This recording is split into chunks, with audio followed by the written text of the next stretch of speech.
سود کھانے والے سے اللہ اعلان جنگ کرتا ہے۔ سود جو کھائے، سود لے، سود دے، سودی نظام لکھے، پرچی اسٹامپ معاہدہ سودی جو لکھتا ہے وہ بھی اس میں شامل ہے۔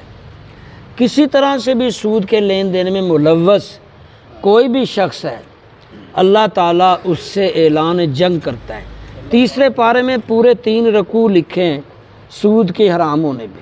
ہمارا پاکستان سود کھانے کی وجہ سے ہی نیچے گرا ہوا ہے۔ سود سے پیسے لے کے IMF، اور وہ سود اتنا اتارتے ہیں کہ ہزاروں ارب روپے، 1-2 ارب 100 ارب نہیں، ہزاروں ارب، اور یہ ملک کا یہاں تک جو نیچے تک چلا گیا۔ یہ ہمارے پاس افغانستان ہے، وہ نہیں لیتا سود پہ، خوشحال ہے، حالانکہ وہ جنگ زدہ تھا، تباہ شدہ تھا، 18 سال امریکہ اس کے اندر بم مارتا رہا، وہاں بچا ہی کچھ نہیں تھا، لیکن وہ سود نہ کھانے کی برکت سے مستفیض ہے اور وہ خوشحالی کی طرف رواں دواں ہے۔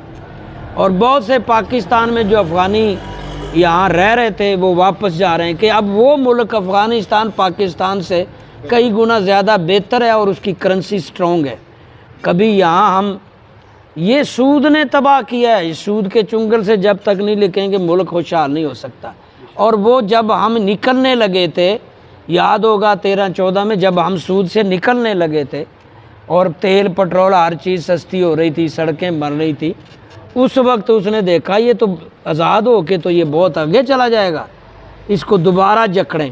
اور پھر ایک کرتا دھرتا نعرے لگاتے ہوئے، پوٹھے لفظ نعرے، الٹی گفتگو کرتی ہوئے ایک نئی مسلط کردہ قوم آئی، اور اس نے دیکھا دیکھی یہاں کے دوبارہ سے کتنے ہزار ارب سود لے کے IMF کو ملک دے دیا۔ اسٹیٹ بینک اب بھی ملک IMF چلا رہا ہے، یہ حکومت کیسے نام ہے۔ باہر کیف سود انفرادی ہو یا اجتماعی وبال ضرور رکھتا ہے۔ میں یہاں ایک آیت پڑھتا ہوں، یا ایھا الذین آمنوا اتقوا اللہ وذروا ما بقی من الربا ان کنتم مؤمنین۔ آگے بھی آیتیں، یہ 3-4 مسلسل آیت تیسرے سپارے میں۔ اللہ رب العزت نے فرمایا اے ایمان والو اللہ سے ڈرو، سود کا نظام چھوڑ دو۔ اے ایمان والو اگر تم توبہ کر لو، اپنا اصلی مال لے لو اور سود کا معاملہ ختم کر دو، کسی کو ستاؤ نہ تم ستائے جاؤ۔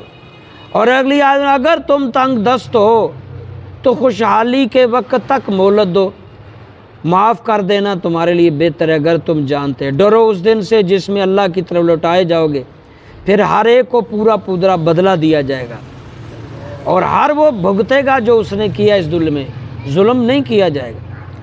یہ آخری نبی صلی اللہ علیہ وسلم پر آیت نازل ہوئی، یہ بیان کر رہے ہیں ابن عباس، لیکن بہرحال بعض روایتوں میں دوسری جگہ بھی ہے۔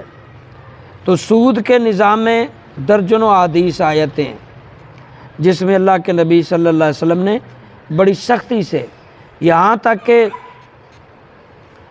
یہاں الذین یاکلون الربا کے تحت لکھا ہے سود کھانے والے، گواہی دینے والے، لکھنے والے، اللہ تعالیٰ سب پر یہ لعنت بھیجتا ہے، اور قیامت کے دن وہ اس طرح آئے گا جیسے اس پہ کوڑ چلا ہو یا فالج زدہ ہو، یعنی اسے چلا نہیں جائے گا، جسم گلا ہوا نیچے گر رہا ہوگا، بدحال بلبلاتا ہوا، جسے پتہ چل جائے گا یہ وہ شخص تھا جو دنیا میں سود کھاتا تھا، اللہ نے سود حرام قرار دیا۔ یہ بھی دوسری حدیث فرمایا کہ سود، کچھ لوگ کہتے ہیں کہ سود اور کاروبار ایک ہی طرح کا تو ہے، یعنی کچھ لوگوں نے کہا ہوگا جیسے انما البیع مثل الربا، یہ بھی قرآن نے بتایا نا، انما البیع مثل الربا وحل اللہ البیع وحرم الربا فمن جاؤ۔ کچھ لوگوں کا خیال ہے کہ سود اور کاروبار ایک جیسا تو ہے، سود میں بھی پیسے دے کے پرافٹ لیتے ہیں، کاروبار میں بھی پیسے دے کے پرافٹ لیتے ہیں، تو اللہ تعالیٰ نے خود جواب دیا نہیں، سود اللہ نے حرام کیا ہے اور کاروبار کو حلال کیا ہے۔ فمن جاؤ موعظۃ من ربہ فانتہی فلہ ما سلف وامرہ الی اللہ ومن عاد فاولئک اصحاب النار ھم فیہا خالدون۔ سود کا معاملہ جس کو جو چھوڑ دے، اللہ کی نصیحت کو قبول کر لے، تو اللہ تعالیٰ اس کا معاملہ ٹھیک کر دے گا، ورنہ وہ جہنمیوں میں ہمیشہ ڈال دیا جائے گا۔ یعنی جس کو پتہ بھی ہے کہ سود حرام ہے پھر کر رہا ہے اور ہٹ نہیں رہا، اسی طرح موت آ گئی تو پھر جہنم سے اسے کوئی نہیں روک سکتا اور ہمیشہ جہنم میں رہے گا۔ لیکن اگر اسے سمجھ آ گئی کہ سود حرام ہے اس نے توبہ ہو گیا ہے اور پچھلا معاملہ اللہ سے معافی مانگ لی، آگے اصل رقم لے لے اور نکال لے۔ اور جہاں یہ کہتے ہیں کہ سود اور کاروبار ایک جیسا، یہ میں نے تھوڑے دن پہلے بھی یہ پچھلی حدیث جو ہفتے میں آئی تھی کہ سود اور کاروبار ایک جیسا نہیں ہے۔ سود یہ ہے کہ آپ 10 لاکھ دے کے منتھلی اس کے بدلے میں طے کرتے ہیں کہ مجھے ہر ماہ 50,000 30,000 20,000 جو بھی آپ طے کر لیں، آپ مخصوص اماؤنٹ دے دیتے ہیں اور اس کے بدلے میں منتھلی پروفٹ لیتے رہتے جیسے ہمارے بینک پاکستان کے یہی کر رہے ہیں۔ تو یہ تو سود ہے۔ کاروبار کیا ہے؟ وہی اماؤنٹ آپ کسی کو دیتے ہیں کہ وہ بزنس میں لگاتا ہے، اس میں جو پروفٹ نکلتا ہے اس میں آپ حقدار ہوتے ہیں، پرسنٹیج طے کرتے ہیں۔ کاروبار میں آپ نے رقم لگائی، مجھے دے، اس کو میں نے 10,000 دی، 10 لاکھ دیا، اس کے بدلے میں فکس اماؤنٹ لیتا ہوں، یہ سود ہے، ہم دونوں گناہ گار ہیں۔